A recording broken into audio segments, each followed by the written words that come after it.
There's much more important things that I'm going to be talking about on this broadcast right now. So that's what we're going to be digging into. And really, I'm going to be talking about a topic that's been on a lot of people's mind. Is it important to still own a home? Not just important, but is it even still beneficial? Is it worth it? That's what we're going to be digging into in this live broadcast. So I want to jump things off by talking about appreciation.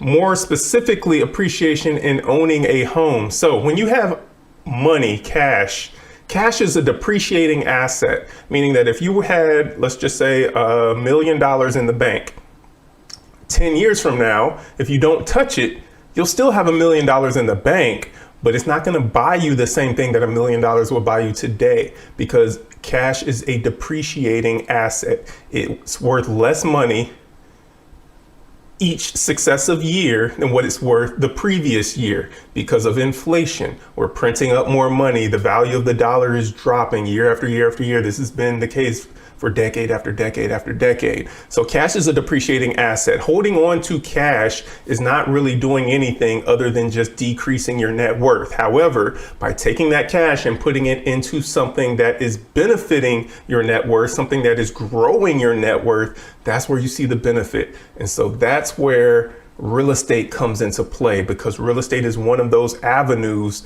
where you can place your money into it, and real estate over time, over decades, has shown to be a great appreciating asset that also produces cash flow as well, which is an added benefit. We're not going to talk so much about the cash flow, but just the appreciation. So with that, you put your money into buying a piece of real estate, and now that money continues to grow as that piece of real estate, that property becomes more and more valuable, because we're not making any more land. However, the population is increasing, the need for real estate is increasing, everything, even though we're moving more into a digital world, a virtual world, an AI powered and AI driven world, we still need a place to live. We still need farming. All of the stuff that, we moved away from is still needed. We still need a place to grow food and, house animals and all this other stuff. And so it takes land to do that. So land is not going away. The value of land is not going away. People are still going to need places to live. And so with that, the price of home ownership has gone up significantly, particularly since the pandemic. And a lot of people can't afford homes anymore. They can't afford the payments of owning a home anymore. So a lot of people are starting to say, well, you know what, if you were to buy a home, the mortgage payment is actually going to be a good bit more than what it would cost to rent that same home. And that's true. Now, if you go back a week ago, I believe it was about a week ago, to the home finance hacks that I did last week, or it might be the week before that, I did talk a little bit about how it is cheaper to rent in the short term, but you got to have that long-term mindset. So the $1 million opportunity that you're missing, go back, watch that one, because that will really spell out for you a lot of what real estate investors, institutional buyers are seeing in the value of real estate. But as it concerns for you, you need to put your money, your cash, your hard-earned money into something that is growing in value, something that's appreciating, becoming more valuable over time, particularly without you having to do anything. That's the even greater part of this whole thing. So with that, real estate is a good place to put your money in, but how do you get started in this whole thing? So that's what I'm going to dig more deeper into in this episode, is how you get started in real estate so that you can build this portfolio of valuable properties that are not only appreciating over time, but they're also paying for your living as well. So with that, here's the thought. You start off by buying a home, and you want to buy a home that you can live in, obviously, that is in a good location. That's one of the things that's really key. So when you do pick the home that you're looking at buying, every home that you are looking at owning, you want to have an investor mindset when you're looking at this property. A lot of people, when they go to purchase a home, they look at the home from the vantage point of, do I like this house? Is this someplace I want to be at? Is this a place that, I don't like that kitchen, or I don't like, this about the house, or I want it bigger, or the bedrooms are too small for me. Take yourself out of the picture when it comes to purchasing a home, and try to focus on purchasing a home from the vantage point of an investor. This is a home that you will eventually rent out to someone. So when you purchase a home, I want you to go into purchasing a home with the idea that you're not going to be able to sell this home for the next 10 years, regardless of where you live. You're going to be in this home, or you don't have to live in the home, but you're going to own that home for at least the next 10 years. Have a long-term mindset when it comes to owning this property. And the reason is because that's how we're going to get started building up this net worth, building up this real estate portfolio as well. So you purchase this home, primary residence, meaning you have a low down payment, better interest rate and everything, and you have it with the focus of you being an investor. So you're not looking at all of the stuff that you would like in a home. You're looking at, what's this location that I'm purchasing in? Is this a location where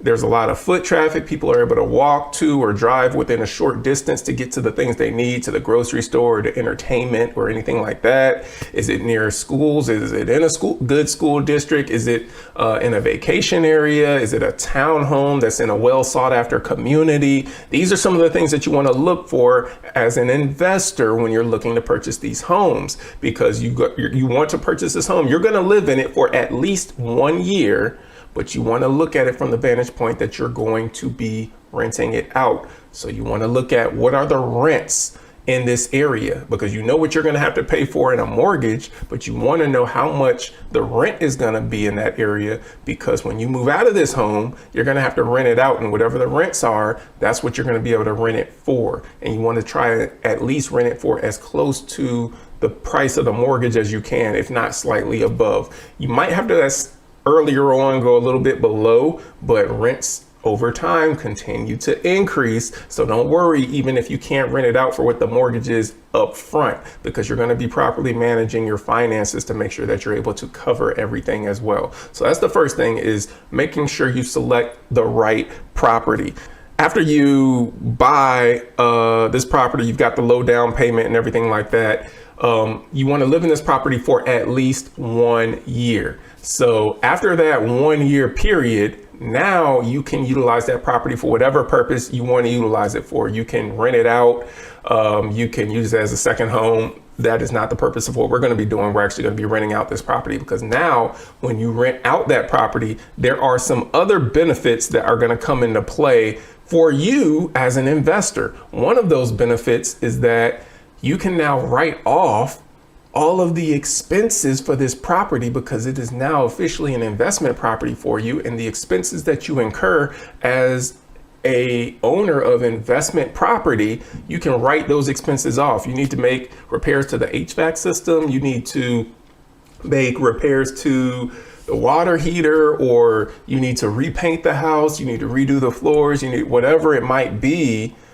You can utilize all of those expenses and write that off from the income that you've made earlier that year. And that's something that is huge. So again, find that right property. That's step one. Step two, you're going to live in it for at least 1 year. And the reason of the 1 year is because that's required by law. When you purchase a home as a primary residence, you have to live in it for at least 1 year in order for it to qualify as a bona fide primary residence before you can utilize it for other purposes.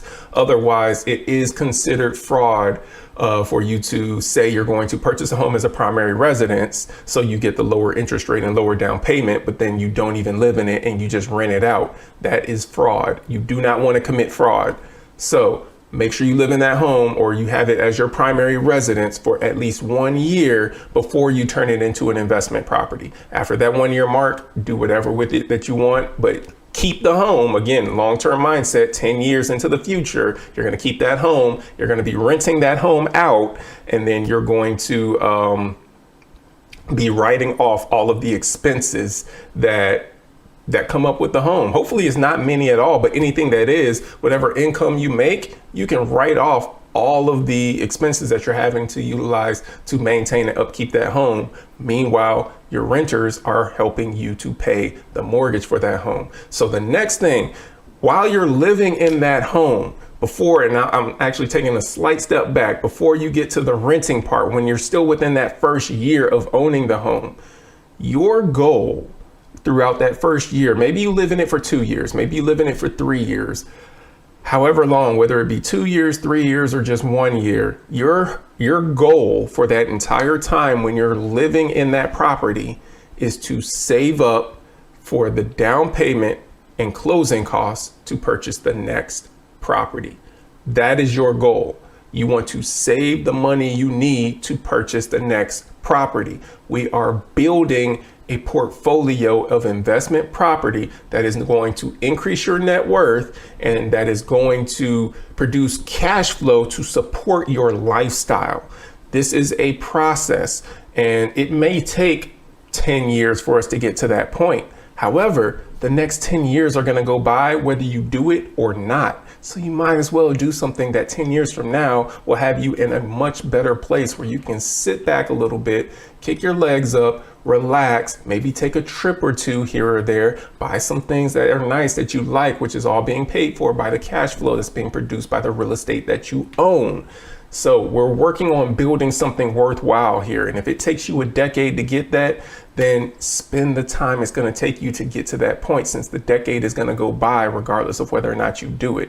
So throughout the time that you are living in that property, make sure that the one goal that you have throughout the whole time that you're living in that property is to save up enough money to pay the down payment and closing costs for the next home that you buy. Does that mean that you're going to have to pay all of it? No, you might be able to negotiate it. But if you are in a position to be able to cover all the costs to purchase the next home that you want to purchase, nothing's stopping you from continuing to increase and continuing to grow and build that real estate portfolio. But if you haven't done this step, if you haven't saved up the money for the down payment and the closing costs, then now you're going to be in a situation to where you're hoping that you can find a seller that's willing to negotiate with you so that they can cover some of the closing costs. And then you're looking for maybe a down payment assistance program to help you pay.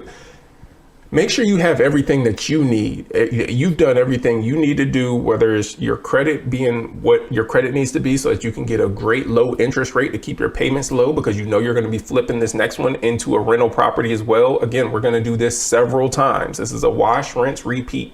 And so you want to make sure that you're continuing to pay all of your bills on time to keep your credit score as high as you can so you can get that lower interest rate. You want to make sure that you're saving up money, keeping money in the bank, because as you purchase each successive property, you want to have funds in a reserve, meaning money that you're not touching, that's going to be utilized for repairs when they come up, and they will come up. So when you have repairs that come up, you want to be responsible and be prepared to be able to take care of those things so that your properties don't just end up sitting vacant, because that's costing you money if you got a property that you're not renting out. So you want to find a great home, and you're going to do this with all of them. Find a great home, great location, looking into, what's around in the area, what future developments are going to be happening in the area. Maybe there's a future, let's say amphitheater that's going to be built, or a new shopping plex that's going to be really popular that's getting built down the street, and that's going to be generating a lot of attention for this property that you're near the area where you're looking to purchase. So maybe you're like, you know what, I'm going to buy a townhome over there because I'll be able to rent this 2-bedroom, 2.5 bath townhome, or this 3-bedroom, 2-bath townhome, whatever it is. And you'll be able to rent it for enough to be able to cover the mortgage or get really close to it. And within a few years, you'll be above it because rent's going to continue to increase as well. I'm not a huge fan of condos. You might be, but condos come with condo association fees. Those can be high. There's a lot of stuff with condos that you're restricted in the covenants or the agreements under the condo association as well. So I'm not a huge fan when it comes to condos, but you might be. In any case, you want to make sure that, you just continue to repeat this process. So you go, you get another property, and you do the whole thing all over again. If you've never heard of this strategy, it's called house hacking. This is what house hacking is. It's people purchasing a home, living in it, so you get the low interest rate, low down payment, you live in it for at least a year, you move out, you turn it into a rental home, and then you purchase another primary residence for the low interest rate and the low down payment, and you do it all over again.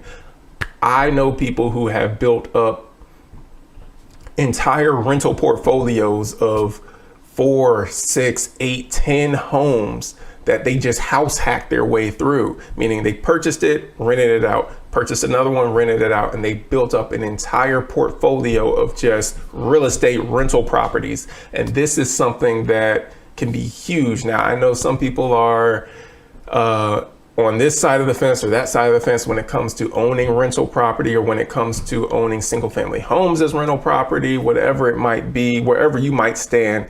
It is a great investment for you to have your money in something that is appreciating, and real estate does provide you that. So whether you get started as house hacking, or whether you're like, you know what, me owning my own home is not going to produce me revenue, I just want to start as an investor, it's going to cost you more money to just get started straight as an investor, because your down payment requirement at a minimum is going to be at least 15%, but most people end up putting 20% down when they're purchasing that investment property. It's also, you need to have a little bit higher credit score, and there's some lenders that don't want to finance you if you don't already own a primary residence, but you're going to purchase an investment property first, because you don't even have any experience owning a home, which you don't have to have in order to purchase an investment property. But there are a couple more hurdles that you might have to jump through, a couple lenders that aren't going to finance you if you don't already own real estate and you're trying to purchase an investment property. So that's something you want to keep your eye on as well. But you, regardless of where you start, you want to get started. I got my start in owning rental property by, you could say, house hacking. I lived in a home for several years, and then I moved out after a couple years and rented out the home, and then later on bought another home. And so again, like I said, I've known individuals who've built entire rental portfolios just by house hacking, and it doesn't cost them the same amount of money as if you were to just jump straight into a rental property. Because if you just buy a rental property, that's going to cost you 20% down, in addition to, you know, your taxes are going to be higher, particularly because for the time period that you own that property, you're not living in it at all. So you're going to pay a higher tax rate. There's no homestead for you. At least when you live in it, at a home, you can file for that homestead tax exemption, reduce your tax burden a little bit and everything. But if you were to purchase a home as an investment property, and then you purchase another home as an investment property, you purchase another one, that's 3 homes right there. You put 20% down on first one, second one, and the third one. So if each of those homes, let's just say $200,000, that is $40,000, $80,000, $120,000 that you just spent on 3 homes. Now, let's just say you house hack those same 3 $200,000 homes. But now, since you're living in it when you purchase it, as a primary residence, you live in it for at least a year. You purchase the first one, live in it for at least a year. Then you purchase the second one, then you purchase the third one and live in that one for at least a year. Now you have a lower down payment requirement. So instead of that 20%, that's going to cost you $40,000. Now you only have to put $7,000 down, because for an FHA loan it's 3.5%, but for a conventional it's 5%. So let's even take the higher number. Let's say that you go conventional and you put 5% down on each one of these. Now you're 5% of that 200,000, that's $10,000. And then you put 10,000 on the next one, and then you put 10,000 on the third one. You have $30,000 invested across 3 different properties, rather than $120,000 invested across 3 different properties. You see the benefit of house hacking, living in the house for at least a year as your primary residence when you're purchasing it, and then renting it out and going and living in another house for at least a year, and then renting that house out, and then going living in the third, the fourth, the fifth, and so on. That is a huge difference. That's a $90,000 difference in our example right there, just between those 3 houses and what you would have had to pay for a down payment on the 3 if you purchased them as an investment property, versus what you had to pay purchasing them as a primary residence. Now, even at a 5% down, which is all that you would have to put down if you were purchasing them under a conventional loan for a repeat home buyer, because for that first one, you might only have to put 3% down. But for a repeat home buyer, 5% down for that conventional loan, and you're still only looking at $10,000 for the first home, $10,000 for the second home, $10,000 for the third home, and boom, $30,000. You've got 3 homes. You put $30,000 invested into it, plus your closing costs, assuming that you don't negotiate for the seller to be able to pay those closing costs. You've got that $30,000 invested in those homes, rather than $120,000, which leaves you $90,000 more that you can go and purchase more real estate. You don't have to have a whole lot of money to get this thing done. 30,000 gets you 3 homes just like that. And you don't have to have the 30,000 all up front. You can have the 10,000 for the one. And then while you're living in that one, you're saving up for the next one. And then while you're living in that next one, you're saving up for the next one.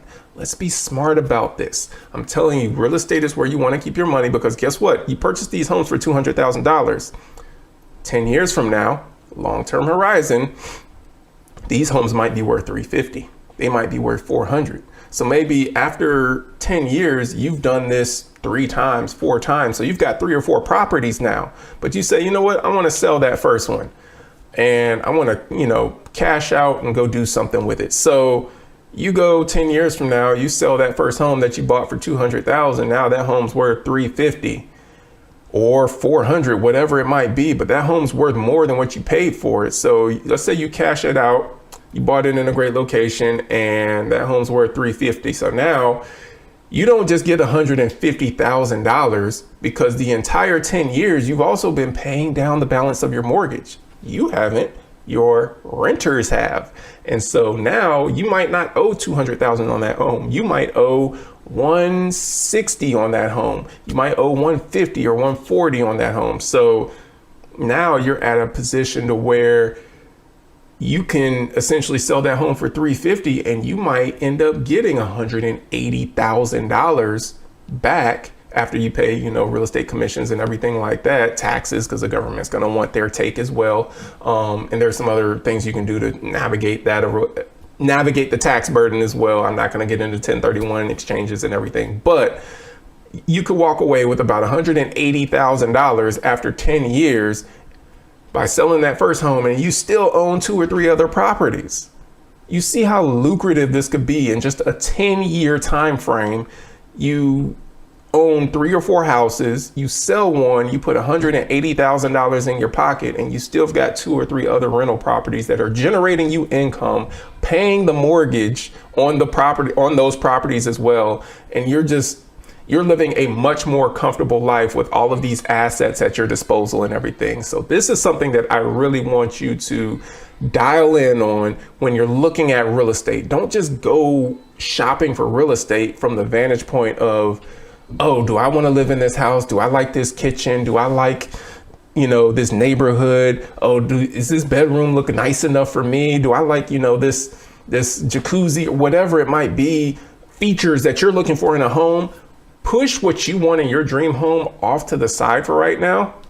Wait until you get 10 years down the road or 15 years down the road. And then when you sell that first home and you cash in on that $150,000, $180,000, $200,000, when you get that in your pocket, utilize that, go buy your dream home. Don't look at trying to buy that home now. Be strategic now. Look at what can I buy that's going to be a great asset to hold and to rent out. And then from there, you want to go and look at getting another property and then building up from there, building on top of your rental portfolio, and then cashing out and going and buying that dream home. So that's a new way to look at real estate for you. Hopefully that's been hugely beneficial. Thank you for taking the time to tune in. Like I said, I told you it's going to be hugely beneficial. So take care, be blessed, and we'll see you next Tuesday.